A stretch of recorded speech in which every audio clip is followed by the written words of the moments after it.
Hello, friends. Mark Holmes here with my buddy Cowboy Jobu. And as always, thank you guys for watching, commenting, and subscribing to the Jobu Sports Report. Because without you guys, this would be nothing.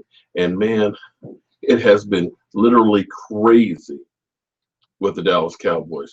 There's been so much stuff that's been going on. It's just insane. I mean, Jerry Jones literally is taking control over the NFL again, much like the Emperor in Star Wars. I mean,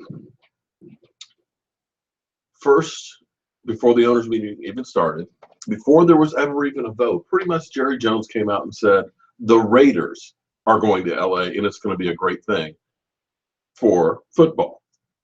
Now, pretty much, it was supposed to wait till after you have a vote and everything else and let everybody know. But hey, it's Jerry being Jerry on steroids. Then you had the good old Tony Romo conversation basically saying, hey, we don't have to be in a rush to make a decision. We'll do something by training camp. And as I pointed out in some other videos, that was Jerry Jones basically telling the Texans or Denver, if you want Tony Romo in your camp, we're not going to release him unless you give us something in return. So, literally, that was a message to them to say, hey, let's do something. As I pointed out, April 17th is a big day, and something will happen by April 17th. Either the Texans will make a trade for him or the Cowboys will release him. But in the same way that we've had Morris back there saying he's trade bait, nobody's trading for him. And Tony Romo's value is going down by the minute because at this point, teams are saying, you know what? We're not going to get him. So we need to have a plan B in case we don't. And the longer this goes, the more and more likely they're going to go ahead and enact on plan B, because you're talking about a fragile quarterback having to come in and learn your system, which means he's going to have to practice. And of course, him practicing is not necessarily a good thing. So there's that whole situation. And I think really the whole thing is beginning to backfire on Jerry Jones. And of course, we have Jerry, being the innovator that he is, trying to take weed off the substance abuse list. And I actually think for the NFL that may be a good thing. The reason I say that is weed is becoming more and more, accepted. I don't smoke weed. I'm not planning on smoking weed. I don't recommend smoking weed, but I don't recommend getting drunk either, regardless of how much Jobu needs a refill. And we'll get Jobu his refill right now. So there's tons of stuff out there that are dangerous, especially playing football. When you think about what these guys are doing to their bodies, and it seems like on a weekly basis we hear about another player that's got dementia. I mean, we all know about Tony Dorsett, how he has good days and bad days. We hear about now Dwight Hart last week. So these guys are doing some serious damage. Do you really think that weed is a thing that they need to be worried about? I mean, come on.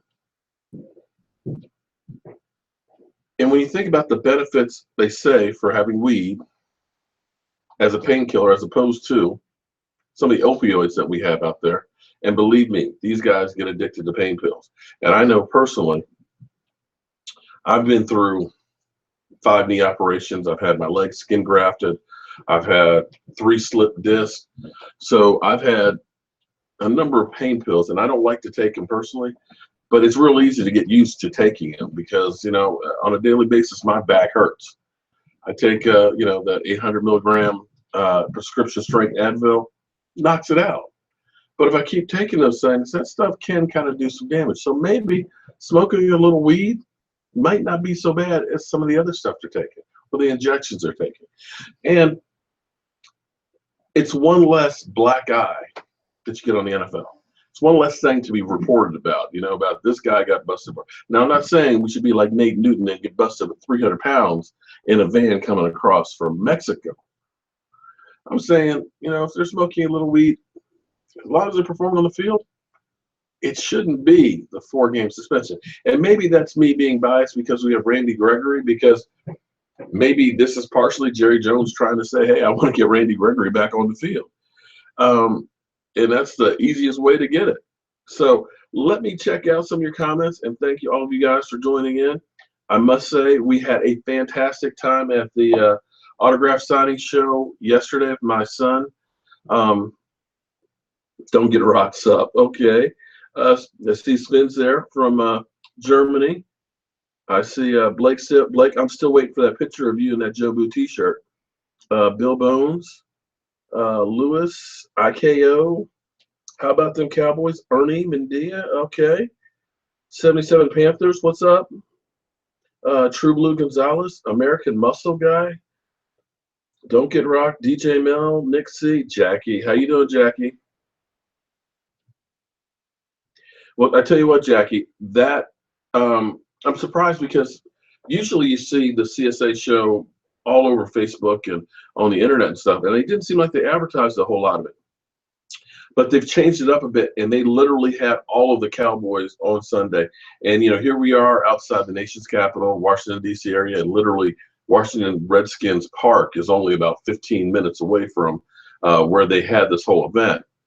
And they had only one Redskin player at the whole event, and he ended up canceling. So I was kind of surprised because, you know, it wasn't just Dallas Cowboy players. I mean, there was Pete Rose, there was Roberto Duran, there was Lennox Lewis, Mike Tyson was there.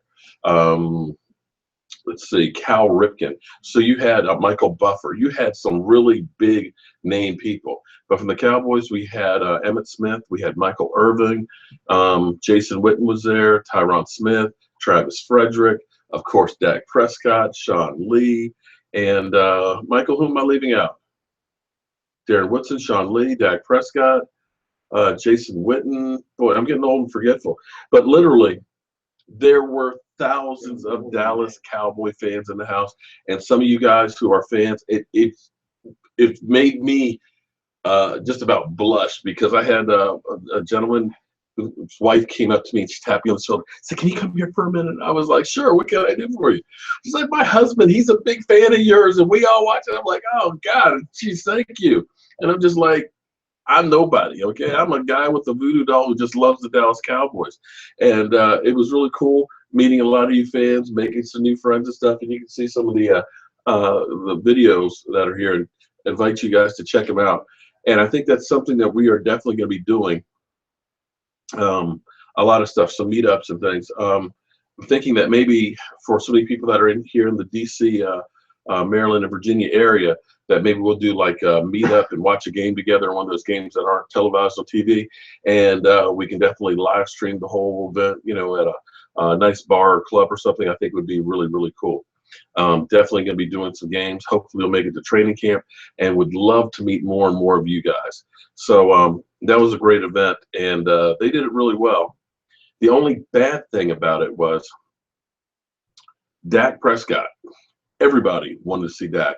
And you can see that Dak Prescott was a little bit tired. I mean, Dak has been, you know, lately just kind of going between his girls being in the Final Four and fishing and everything else. And you can tell that Dak is not, he's not one that seeks the limelight a lot. I can tell that just from his personality that all of the people there that are wanting his time and everything else, I don't think that's really him. You have some people who just love to be in the spotlight and love to have all the publicity. But I think he's more of one of those down low key type of people. But he was great, you know, picked up this little baby and stuff, taking pictures. But the only problem is he took pictures for an hour, and then they had him slotted in for 2 hours to do autographs. And the event was supposed to end at 4. Well, they ended up running him late. He wanted to see the girls' game. So at the end there, they were literally just kind of running everybody through real quick to get their autographs and things. And we kind of surprised him with Jobu because he didn't really know what to think. Because he was like, "Yo, man, you know, I'm from Louisiana and we don't play that voodoo stuff." And after kind of getting over the initial shock of seeing Jobu, he actually took a T-shirt from me. So I don't know if he threw it in the dumpster or if he'll hold on to it. But I know Sean Lee, because he got a shirt from me before. He was like, "That's what's up," you know. He took his T-shirt and stuff. So hopefully it'll help spread some mojo for this year, because with the schedule we have next year, it's going to be rough. We need all the mojo we can get. And yes, say no to drugs, Nick.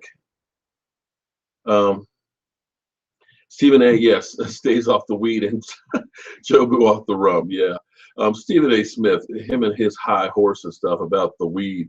He's worried that the NFL will go ahead and get it off the list and he'll lose his tagline. They just can't stay off the weed. He's afraid of losing that. That's all it is. That's his tagline. He wants something to talk about with the Dallas Cowboys. Mike, you know, it's a draft pick. The guy has talent. We were talking about Randy Gregory. But unfortunately, as Stephen A. Smith says, he can't stay off the weed.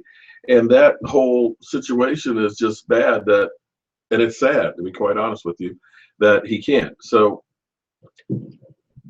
I was not one who wanted to see him come back for those 2 games, because I just said, you know, look, he's not going to be there for the playoffs. But he showed a lot more than what he did the first year. So we'll see what happens. I doubt that it's going to change this year, but down the road, it won't be for too long before it will. Sandman. Well, Sandman, I have to agree with you that smoking the weed is safer than alcohol and pain meds.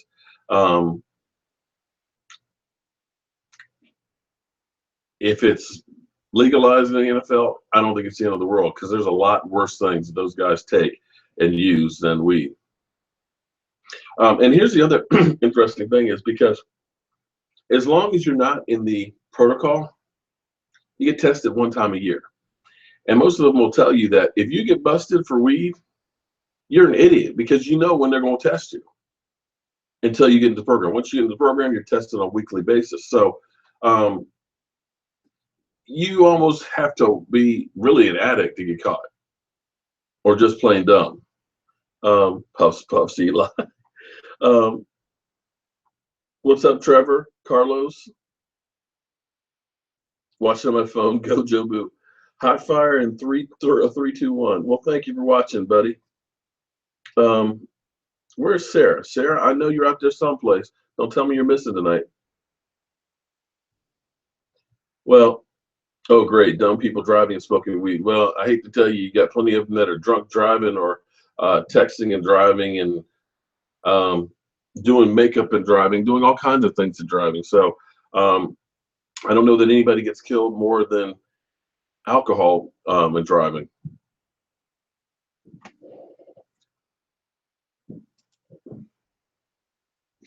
It was on NFL Network Access for, okay. Quincy Carter, yeah. Oh boy. Deion Jordan, Mark, okay. Don't get rocked as a troll. Okay. Is that Billy Goat as another one? Do you think we'll win our division? I think we will win our division, True Blue. We have a tough schedule, but everybody in our division has a tough schedule, because we all play the AFC West.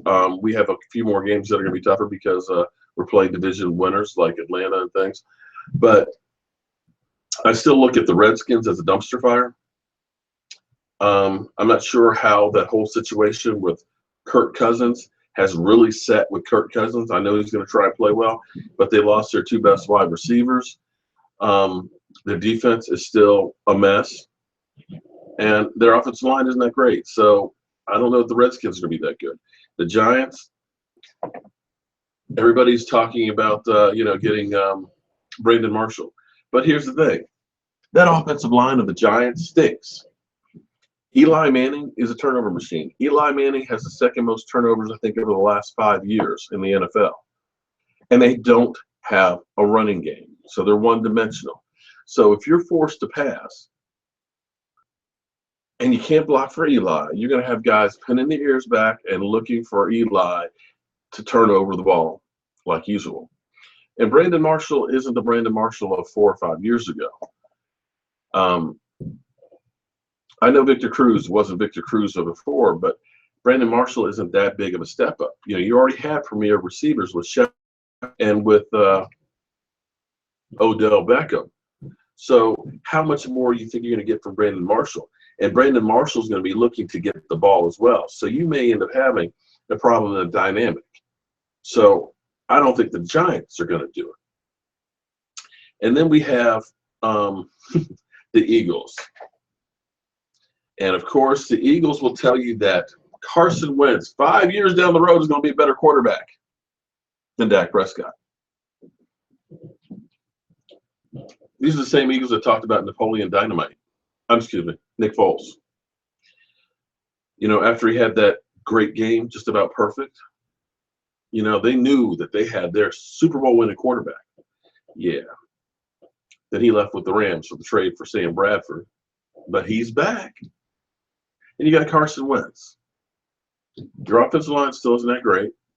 I know you've upgraded a little bit on the wide receivers, but that team's got a long way to go. A long way. So as far as our division goes, I think that we are in the driver's seat. We still have the best running back in the NFL. We still have the best offensive line. I know we lost Doug Free and we lost Ron Leary, but Collins can be a beast. The question will he be playing guard or tackle? And who will either be playing guard or tackle where he's not playing? But when you still have Travis Frederick, when you still have Martin, and you still have Smith, those three players alone, along with Collins, that offensive line is really good. The offense is coming back intact. They're all going in the offseason healthy. So you've got Des Bryant, who's working with Dak now. That dynamic, I'm telling you, watch out, is going to be fantastic. Des is going to have numbers like he had years ago next season. I think that Cole Beasley in slot, still going to be productive. I think Zeke is going to have another fantastic year if he can stay out of trouble. And I'm glad to say we haven't had any more TMZ reports about him. So I feel good about our offense. Now, a lot of people will say that the Cowboys lost so many players on defense. Well, look, they said the same thing when we had the 32nd rated defense. Skyping up. Looks like we got Law Nation. Let's see if we can get this on here.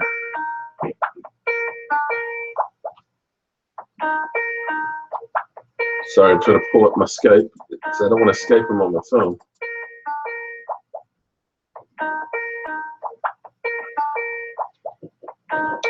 Where is my Skype? Why isn't Skype coming up? Forgive me, guys. I'm old and technology challenged.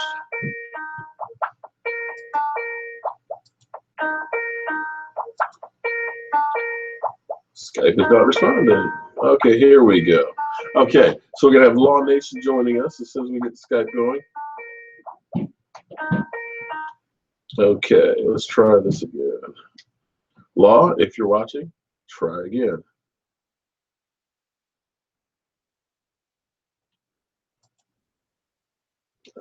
Shoot. Forgive me here.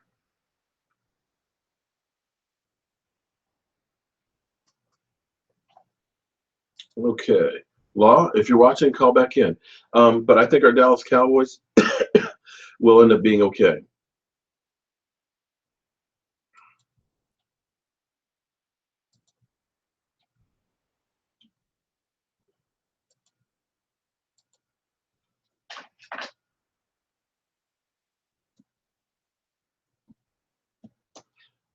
Don't know why my Skype is not working right.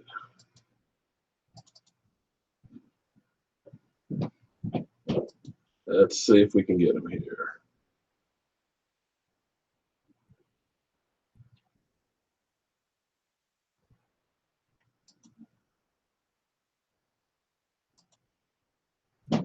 Okay.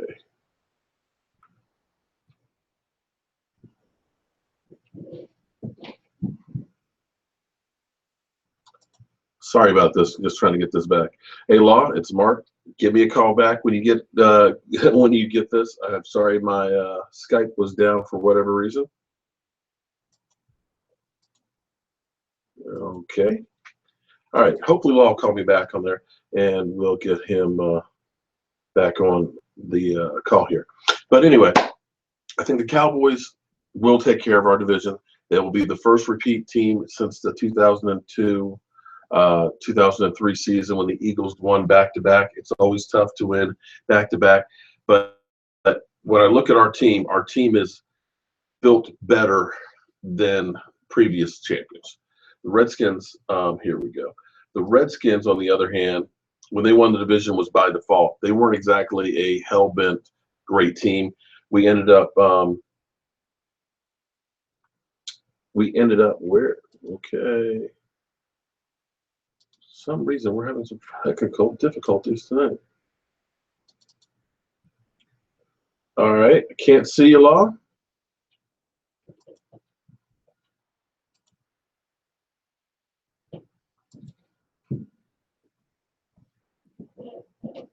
Boy, I'm just looking like a jackass tonight.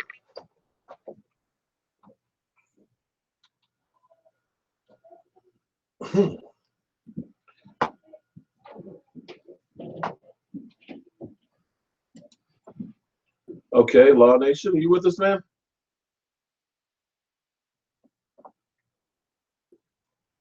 Law.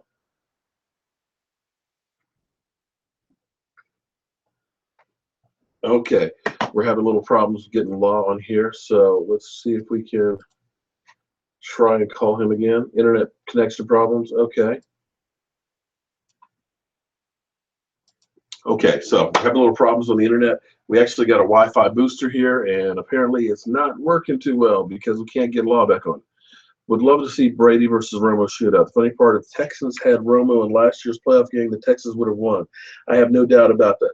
Well, Justin, that's great in theory. If Tony Romo is going to play better in the playoffs than he has in past years, but thus far, regular seasons have been fantastic. But playoffs, not so much. Jarrell Peppers would be great, but I think he's going to probably be gone before he gets to us, unfortunately. Was busy staying off the weed. There you go. Don't need no stick and booster. Okay. Weapons, 88. Tyrone the one. I'm not sure, Mark. We have a strong schedule. We have a hellacious schedule, but we're a good team too. I mean, I know we got to play Denver. We got to play the Raiders. We got to play Kansas City. We got to play Seattle. We've got to play Green Bay. You know, we got to play, of course, the Redskins, the Giants, and the Eagles twice each. We got to play Atlanta. So, yeah, it will be a killer schedule. I am not disputing that one bit. But I still think we're a good team. And I think our offense is going to be clicking even better next year. And in 2013, there was no way in the world that you could have thought that the Dallas Cowboys defense was going to get better. You just couldn't. But when you looked at what happened after we lost DeMarcus Ware, Sean Lee was injured. We had Jason Hatcher leave. All of a sudden, we had some young guys that stepped up. We still have some decent parts on that defense. I think Orlando Scandrick will be better because he's had another year of coming back from that knee injury. That knee injury, I'm telling you, it takes a long time to get back to be sure of it. And hesitation is a big problem of that because you're still not sure. Can you really plan? Can you still make those moves? And you're thinking about that consciously because you don't want to screw up that knee and start all over. And I think that he'll be better. I think Anthony Brown's going to take a bigger role next year, and I think he's going to end up being better. I think Byron Jones, going into his third year, he played really, really well and was an underrated safety. I think he's going to do well. We have another good draft, and apparently we are definitely going all in on the draft on defense. We're bringing in 19 players this week, and only one's an offensive player, a wide receiver. As far as defensive ends and defensive linemen, 4 of them I've actually done videos on. We've got Derek Barnett. We got Taco Sunday, as I'd like to call him, Charlton. We got Terrell Besham, and we also have Take McKinney. So you check out those videos. I'll give you my thoughts and things that I have seen with them. We've also taken a look at T.J. Watt. So with the number of guys that we brought in, chances are we're going to be able to get 1 or possibly 2 of them because this defense is really deep with defensive players, which is great for us because we're truly focusing in on the defense. So we'll hopefully see how that all goes. And I got to tell you, I can't wait for the draft. And we should be actually in Philadelphia broadcasting live to you guys. So hopefully you guys will be checking it out. And any of you guys that are going to the draft, we definitely should try and meet up and see if we can get together and have a really nice time together. Oh, is Sarah finally made it in the house? All right, because it wouldn't be a night without Jackie and Sarah now. Yeah, they brought Watt in for a look. He may start if we, here's the thing. Everybody knows I wanted to make a big splash. I wanted to get that War Daddy as Calais Campbell. Okay, I haven't talked about him in a while, but that was the move that I thought would have been worthwhile to get.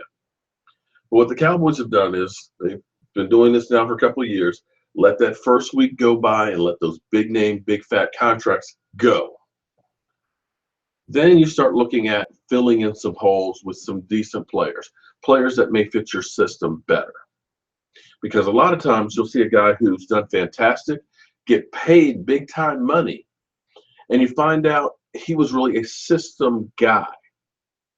He may have worked well over here because he had a great player over there or a great scheme that fit him, and he may have been the number 2 guy.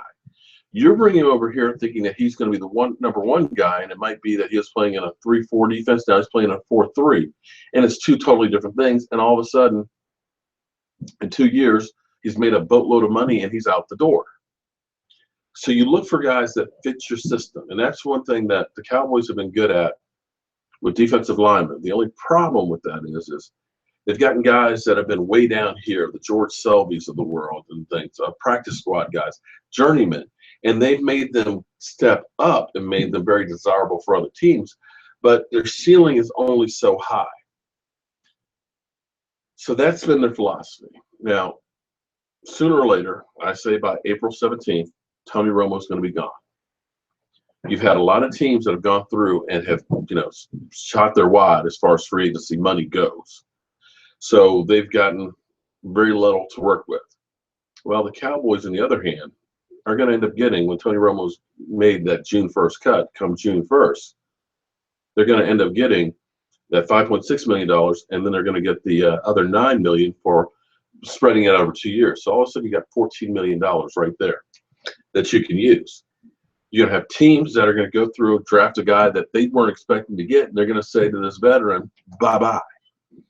And you're going to have some really good quality players that are going to be released after the draft, after June 1st, going into training camp, because you're trying to get that younger guy with a better contract, and those other guys are expendable.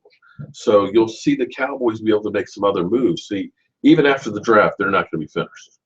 They're going to have that money. They're going to look out there, see who fits the system, and they're going to be bringing guys in. So even after the draft, you may still see a lot of little tweaks here and there. Nolan Carroll, I think, is another perfect example of a guy who didn't fit Philadelphia's scheme. The Eagle fans are on here like busted on you. You got suckered. Well, you guys got suckered with Nnamdi because Nnamdi didn't fit your system either. And it wasn't a matter of, I don't think Nnamdi couldn't play.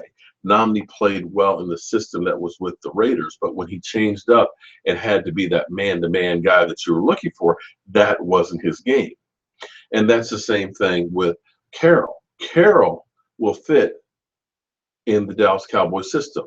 Stephen Pia went from being a 4-3 guy under Rod Martinelli. I keep putting the T in it, forgive me, and I know somebody's going to correct me on it.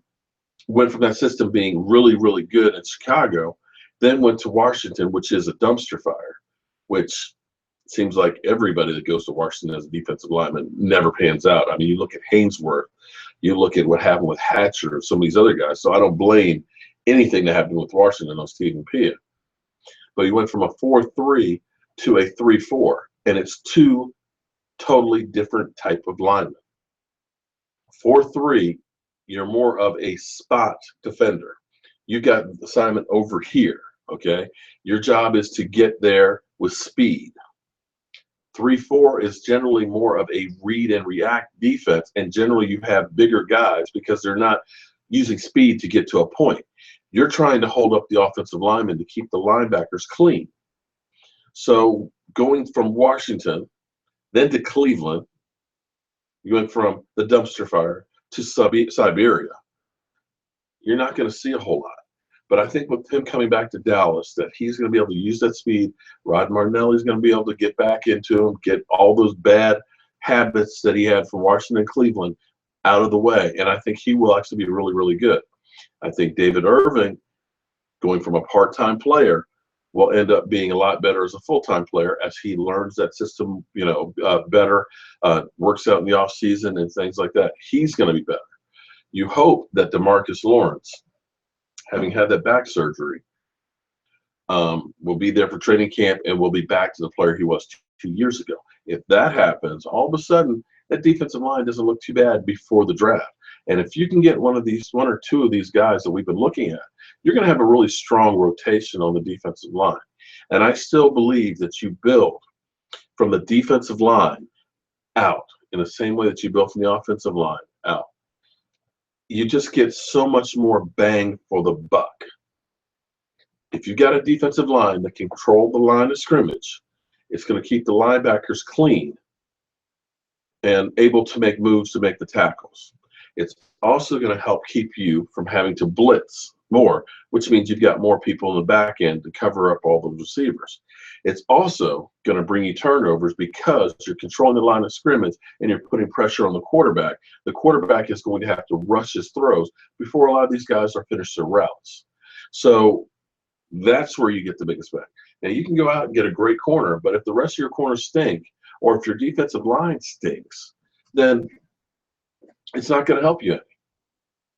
You've got to get the line of scrimmage, and that is what has been killing the Dallas Cowboys for years. We just have not had the pass rush. We need to get into that 40-plus range number of sacks on the season. At least that's my thought, but, what do I know? I'm a guy with a day job and a voodoo doll, so forgive me. Jobu Sports Report, okay. Oh, and of course, Jalen Smith. I'd really like to know how good that ankle really is and how well he's going to play. And I got to be honest, Deion Jordan, I think Deion Jordan would be a waste. I mean, he had all the potential in the world, but he just has had off-field issues and has never really this never really been that much. And I'm not sure that you want to sink the money into him. Jobu is definitely drug-free. Now, I won't say he's alcohol-free, but he's definitely drug-free. Yeah, well, Dante, that's what scares me. When you say that you think Jerry Jones has some tricks up his sleeve for the draft.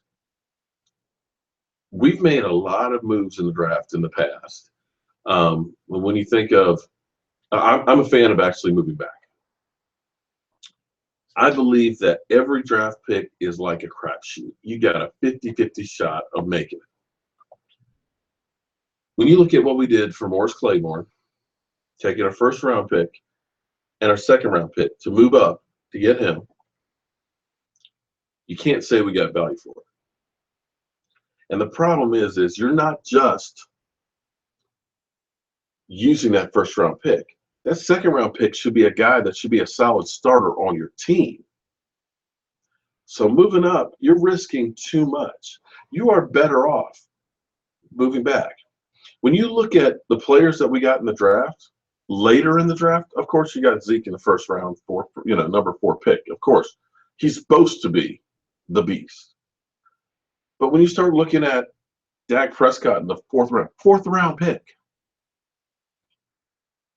when you look at Anthony Brown, you look at Collins, you look at these guys that you get later in the draft. That's why it's advantageous to build as many as possible. Look at New England, the team that I absolutely, positively hate. Every year, they're taking guys that are Pro Bowl players, trading them away for draft picks. They're in a contract year. We're not going to pay him. Trade him away. Trade with Cleveland. You know it's going to be a high draft pick. Took a Pro Bowl guard, trade him to Miami during training camp.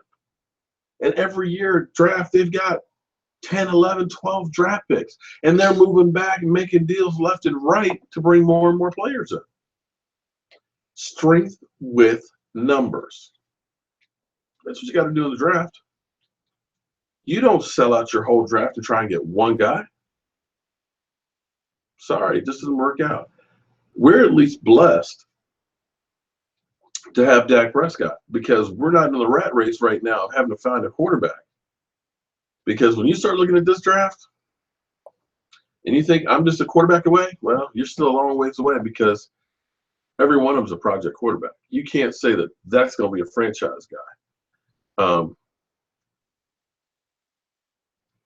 Yeah, Collins is definitely a beast. And that's where I think these young guys,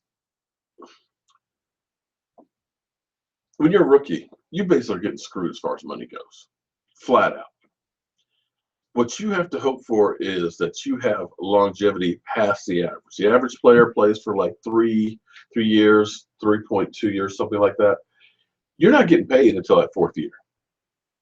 Dak Prescott, he's getting $600,000 this year. That's peanuts. There's some second string and third string quarterbacks that are making more than he is, you know? But come that 4th year, or really the 3rd year when they're going to renegotiate that contract and put an extension on it, he's going to get paid. And that's where you get guys who are young. You draft them. You want to keep them for that first 4 years and have them turn into a beast that can command a whole lot of money as a free agent, and you let them go. Because you have to draft well to keep replacing. It's a young man's game. And they'll say that, oh, well, he's a wily veteran and things. Yeah, Tony Romo has all kinds of experience. But you only have so many hits on your body before your body starts to betray you. It's not a matter of having Tony Romo who knows everything about football, but can his body hold him? And what we've seen the last few years, it doesn't. That's why you got to have somebody young in there. That's why you keep winning when you're young. You have more opportunities down the road to do something.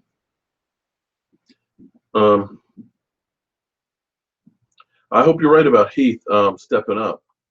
I'm hoping that he will. I'm kind of hoping.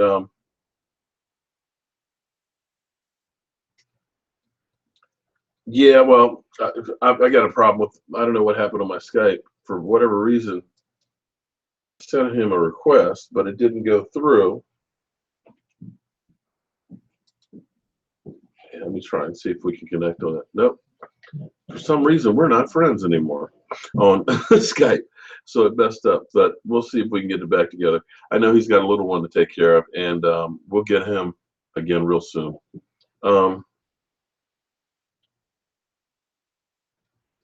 Sorry, guys. I know everybody's disappointed about no law. Forgive me. We'll get that stuff together. Like I said, I'm trying some new things down here. I ended up getting a Wi-Fi booster down here to help the Wi-Fi stuff, and hopefully we won't have the hiccups that I've had recently down here. So far, so good. It hasn't frozen up on me tonight.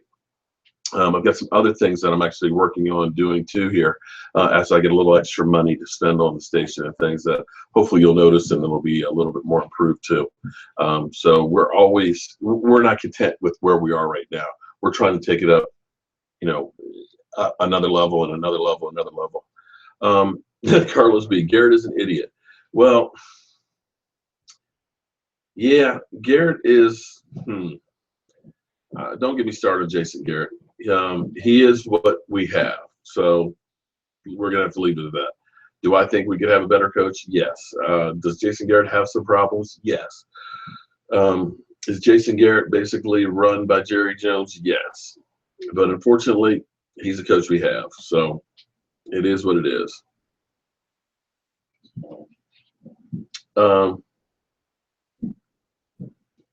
Garrett's a puppet. Do you like Charles Harris? I like Tack better than Charles Harris, but that's just me. I don't think you can lose with either of them.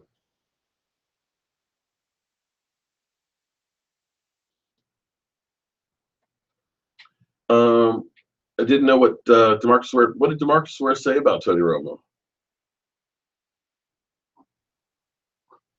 Okay, we just got word from Law Nation. His daughter is 6 months old, so yeah, he's definitely got his hands full.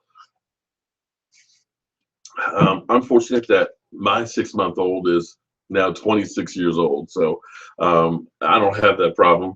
Law, I wish you the best of luck, buddy. Um, Mark is straightforward. Okay, I would live to have him. Okay.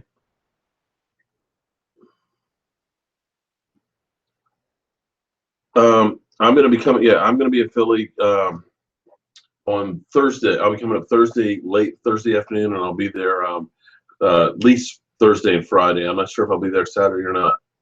Um, well, here's the thing with speed, because you need to be quick. And by quick, I mean that flat out sprinter speed. I mean, if that were the be all end all, you would see track guys constantly in the NFL. But it's not just that. It's the ability to cut. It's the ability to change direction. It's the ability to stop. It's the ability to fake, because having those other moves can negate a lot of that speed. Because when you're running flat out straight ahead, yeah, you're going to accelerate and all that. But can you stop, make that curl move or that pump fake? Can you make those moves? So that's where that speed is not always that important, especially when you're talking about linemen. Don't get me wrong. Having a little extra burst on the edge on that speed rush, it gets to be important. But you can block and ground that. You can end up having the running back stay back there. You can have the tight end in there double teaming. And a lot of times when you get guys that are just straight out fast, what you have is they get mauled. And part of the reason why the Dallas Cowboys team has done well is it's evolved backwards. See, the NFL knows that chicks dig the long ball. Everybody loves to see high-scoring games. So what have they done? Illegal contact is just called, where it's basically you look at the guy, you're going to get a flag. The pass interference, same thing. You look at him, you're going to get a flag. The quarterback, he's in the pocket, you touch him, you're going to get a flag. So what it's done is it's made offenses say, hey, we need to pass the ball deep. Because generally speaking, one of three things are going to happen. We're going to get a pass interference. We're going to get illegal contact. We're going to get a roughing the quarterback, or we might even complete pass. So our odds are better going deep. So what have defensive done? Because teams in the offense are passing more, they realize we need pass rushers who are fast, because we need to get there quicker. So what you've seen now defensive ends, like Clowney was one of the first ones that was under 4'6", that are getting smaller. Now they're like 255, 260. Well, look, I'm 5'10" and a half on a good day. I'm 265. So take me, stretch me out about 5, 6, 7 inches. That's your typical defensive end right now. So they've gotten smaller and faster. Well, the Dallas Cowboys have evolved backwards. And they've taken advantage of those defensive linemen being smaller guys. You've got athletic, big offensive linemen. And what you notice is the Dallas Cowboys, come the fourth quarter, their offense is scoring more points than earlier in the game. Why? You get a guy that's 310, 320 pounds that's going against a defensive end that's about 250. He's worn out by the end of the game. The team has evolved. The reason why we had problems with the Giants, that defensive line of theirs was an old school defensive team. They were big, strong guys. So it was Imano versus Imano. And when we had a few bad calls or a few drops or brain farts, it was so evenly matched that we lost the game. So you have to look at that defense and see where the offenses are heading to counteract it. So now other teams are looking at the Cowboys and saying, okay, that's the formula. So now you're going to see bigger offensive linemen again being drafted that are going to be mauling. You're seeing that the running back is now becoming more important again. So for a while there, you weren't seeing first round draft pick running backs. They would say you can pick up a running back anywhere because that position was devalued. Well, the Cowboys have de-evolved the NFL, and now teams are going to start copying it. So you're going to start seeing then defenses counteracted. They're going to start looking for bigger defensive linemen, and the speed will be negated. So that's one of those things that I kind of enjoy is watching how the whole system changes around. You know, because a little rule change can make all the difference in the world and generally make your whole team go in a different direction. How you doing, John? Twain, Alonzo, Nation R? Um, if anybody's thinking that we're gonna have a chance at Myles Garrett, then there's no chance on that one. Not unless he gets busted for weed and shoots himself in the leg. That's about the only way he'll fall that far. Oh, Sandman, come on, man. That's kind of cold to butt fumble, man. Drugs are rampant in Philly. Yeah, you could say that. Thoughts on Anthony Brown sophomore year? I think he's going to be all right. I think he's going to be able to step up, and he's definitely going to have a bigger role. They didn't think he was going to be doing much playing at all until Scandrick got hurt, and I think he played damn good for a rookie, especially where he was drafted. Well, I think our defense will be. I still think our defense is going to be getting a little bit better. They've been on this track where every year they've gotten a little bit better, a little bit better. But see, I keep running back into that Green Bay game because our defense didn't play as well against Green Bay as they had in the past. And I keep thinking in my mind, we didn't play to win against Philadelphia. And I think that was a factor because we had basically that week off. You know, Zeke Elliott didn't play. You had a lot of defensive starters who were resting. And here it is. We're going against Green Bay. You've got Morris Claiborne, who hasn't played in like 8 weeks, back on the field. You can't play for 8 weeks and think that you're going to play exactly the way you did 7 weeks ago or 8 weeks ago. It just doesn't happen. Morris Claiborne played great the first half of the season until he got hurt.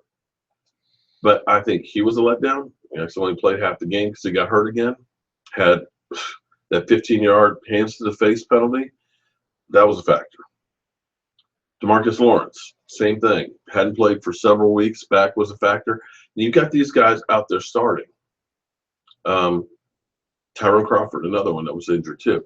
So we had a lot of guys who had been injured that we were holding off to the playoffs, thinking that they were going to be able to come back and play like they were, and they weren't able to.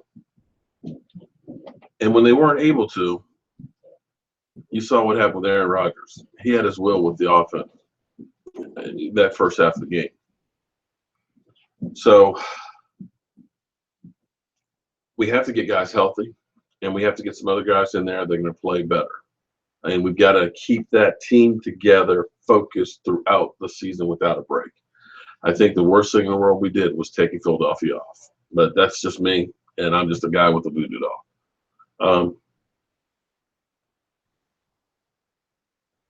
Buda Baker would he's not a bad guy. Actually, I've got him tomorrow. I'll be doing a video on him. Hello, Jalen. No, John, you're not the only one who's excited about Stephen Pia. I think Pia is going to be really good. Alonzo, okay. I've had all kinds of reactions to Jobu. In fact, I dare say a lot of you who are watching right now, when you first saw Jobu said, lose the goddamn doll. I get it all the time. No, I hadn't heard about the pills that Odell Beckham's been taking. I'll have to look that up. After people get to know me or get to know Jobu or get to know the story, it kind of changes and evolves because, like I said, I know if I saw somebody who didn't know anything about it, he's walking around with a voodoo doll, I'd say, yeah, that guy's a nut. I dare say that will evolve because, like I was saying, when they first met, he was kind of taken aback. And then by the time the end of it, we actually had a little conversation. I didn't get it on tape, but we were talking about a little bit of football there for a few minutes and stuff. So we'll see what happens. Hopefully, nope, that's Darren Woodson. He's still signed the jersey at least. So we'll have to add that one to his collection of some of the other ones. I also got Darren Woodson to sign that one. So I've got a whole bunch of other ones up there that are all signed.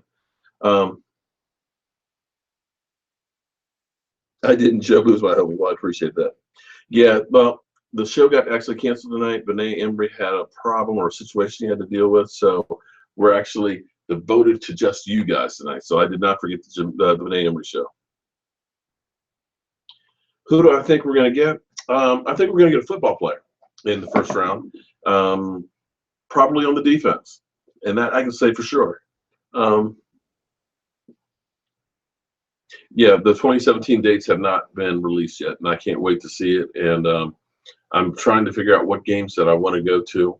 I'm kind of wanting to go to Atlanta because of that new stadium. And shot glasses, Sandman, I'm working on those. It'll still take a few more weeks before I'll be done. I'm still getting designed for Jobu from my shirt guy for those. So I haven't forgotten about them. We're going to be doing something on that real soon. Give Jobu a shot for that. There you go. Sean Lee is fantastic. He was there taking pictures with people, giving all kinds of time and stuff like that, having great conversations and stuff. But Sean Lee has always been that way. We met him 3 years ago, right after he had his knee surgery, and he was the same way there. And he's another guy who really doesn't like the limelight a whole lot. And you'll notice you don't see a whole lot of interviews and stuff with him, but a great player on the field. And I'm happy that he's had 2 years of staying really healthy and getting it. You need that T-shirt? Well, I think it's time actually to get rid of the finish the fight shirt. It's time for a new saying, or at least finish the fight and coach better. I'm willing to do it that way. No, don't waste the pick on Jobu. They already got him. All they need to do is call up and say we got a bottle of rum for Jobu and a space in the locker room, and he'll be there. So save the pick for a player that'll be on the field. I'm with you, Jared. Trading back is definitely the way to go. I think we need as many picks as possible. The good thing is with the players we've lost, we're going to be getting some the compensatory picks next year. We probably will get about 3, maybe 4. So that's at least some good news that we have.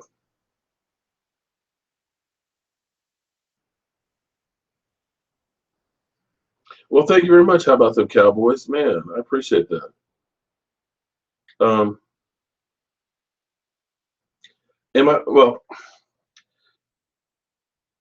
man, here's the thing. You got to worry about everybody. It doesn't really matter when you're in your division. It doesn't matter what the teams look like because anybody in your division can beat you. They know you just as well as you know them. I mean, I remember when the Cowboys were 1-15 and their only victory was against the Redskins that were a playoff team.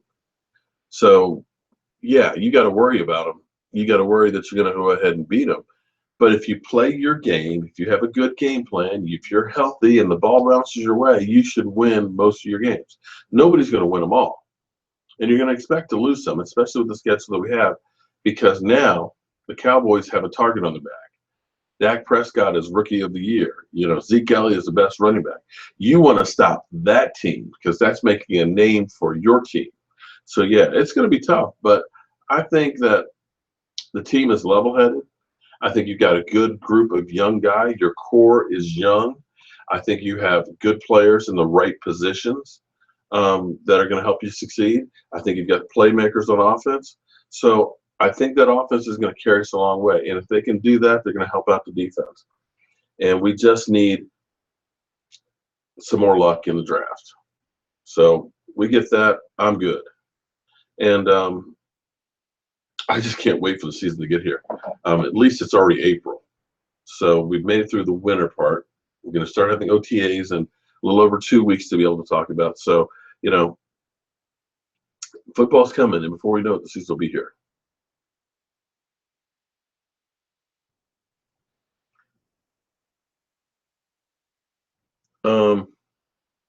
Well, hitting in the second round has been our problem. Dexter, we have been doing fantastic in the first round. We've been getting Pro Bowlers year after year since Morris Claiborne. But it's been that second round guys we've had a hard time getting to stick. That and tight ends. And we're definitely going to need to get a tight end sometime in the near future. I'm sorry, I missed all this. The earth is flat and water is flat like my head, too. I'm lost in that. Well, Jackie, I agree with you on that.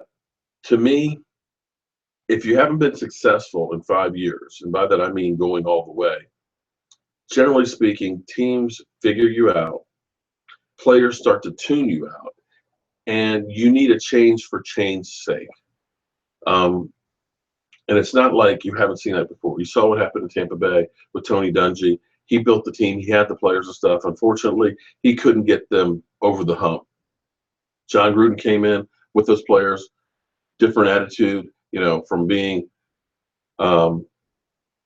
very quiet talking and everything else to him being the Chucky and, the bulldog. And that was what was enough to build him up, get him over the hump. He couldn't build a team because once those players got old, they just went straight down the toilet. When you look at Denver, they ended up getting rid of their coach who was in the Super Bowl, or excuse me, championship game, and boom. No, actually, it was in the Super Bowl. They go through, they win a Super Bowl. So sometimes you got to make some moves to try and do something different. If you keep doing the same thing, running the same brick wall over and over and over again, you're just going to get a bloody forehead. You're not going to knock the wall down. And I kind of feel that way with Jason Garrett, but that's Jerry Jones's other son. Maybe if he's going to let Tony Romo go, maybe he'll let Jason Garrett go next year. I think, to me, it's got to be Super Bowl or bust for Jason Garrett. Jason Garrett has been there long enough as the offensive coordinator when Wade Phillips was here, and how he escaped any blame for that debacle, I don't know. He was here for all those 8-8 seasons where it was win and get in, and they couldn't get in. He was here with a lot of those games where we're up big and still passing the second half and losing big leads. He was here when we iced the kicker. He was here when we spiked the ball last year. He was here on 4th down and 1 and we go for it all against Green Bay to Dez for the catch, no catch. At some point, you can't say he's not responsible for all those things. And this isn't on-the-job training. This is football. You only have these windows open for so long. These players are only good for so long. So at some point, Jerry has to kind of say, you know what, Jason Garrett, we took the play calling away from you. I'm not on the sidelines anymore, but maybe we need to take a little bit more from me. Maybe we need to start over. But what do I know? I'm a guy with a voodoo doll. And as always, I am amazed at how fast the time goes. It is going on 10 o'clock. My alarm clock will be going off in less than 7 hours for me to get my ass up and go to work. But I want to thank each and every one of you guys for joining in and all the support. I think we're 40 people away from 8,000. I enjoyed meeting everybody at the autograph signing show. I look forward to doing more and more stuff with you guys. And I'm going to always try and bring you any news on the Dallas Cowboys when it comes in, as soon as it comes in, and as soon as I can get away and take and shoot a video. So as always, friends, I want to thank you guys for watching, commenting, subscribing, and being a big part of the Jobu Sports Report. Because without you guys, this would be nothing. Have a great night and a great week, and I'll see you Friday.